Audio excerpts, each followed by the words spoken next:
நீ விசுவாசித்தால் தேவனுடைய மகிமை காண்பாய். நீ விசுவாசித்தால் தேவனுடைய மகிமை காண்பாய். கர்த்தருடைய பரிசுத்த நாமம் மகிமைப்படுவதாக. அருமையான இந்த நேரத்தில் உங்கள் மத்தியில் கர்த்தருடைய வார்த்தையை பிரசங்கிப்பது கர்த்தர் தந்த கிருபைக்கு அவரை சோத்தரிக்கிறேன், அவரை துதிக்கிறேன். இந்த சம்பவத்தை குறித்து பார்த்தீங்கன்னா, யோவான் 11 அதிகாரத்தில் பார்த்தீங்கன்னா, லாசரு என்றவன் அவர் மரித்து கிடக்கிறாரு. அவர் கல்லறையில் வைக்கப்பட்டிருக்குது. அப்படிப்பட்ட சமயத்தில் அவர் சொல்கிற வார்த்தையை பாருங்கள். நீ விசுவாசித்தால் தேவனுடைய மகிமையை காண்பாய். இது சாத்தியமில்லாத ஒரு இடம். ஏன்னா ஒரு பிரேத கல்லறையில் போய் பார்க்கும்போது 4 நாள் ஆயிடுச்சே எப்படி அப்படின்னு கேட்குறாங்க மார்த்தாள் மரியாளும். ஆனால் ஆண்டவர் சொல்கிறாரு, நீ விசுவாசித்தால் தேவனுடைய மகிமையை காண்பாய்ன்றாரு.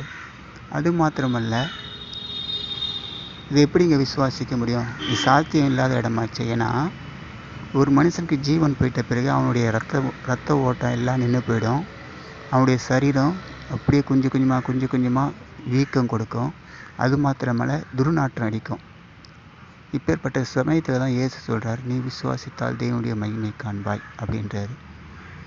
இந்த வார்த்தை எதுக்காக சொன்னார்னா, அங்கே இருக்கிற யூதர்கள் அவரை விசுவாசிக்கும்படியும் சீசர்கள் அவரை விசுவாசிக்கும்படியும் அவர் சொல்கிற வார்த்தை தான், நீ விசுவாசித்தால் தேவனுடைய மகிமை காண்பாய்.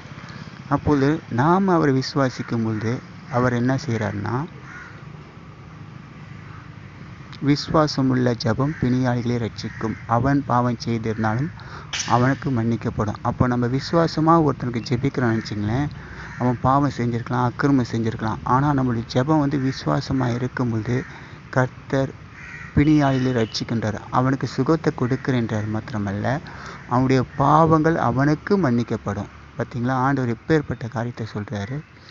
நாம் விசுவாசிக்கும் போது ஆண்டவர் பலவிதமான காரியங்களை செய்ய வல்லமையுள்ள தேவனாய் காணப்படுகிறார்.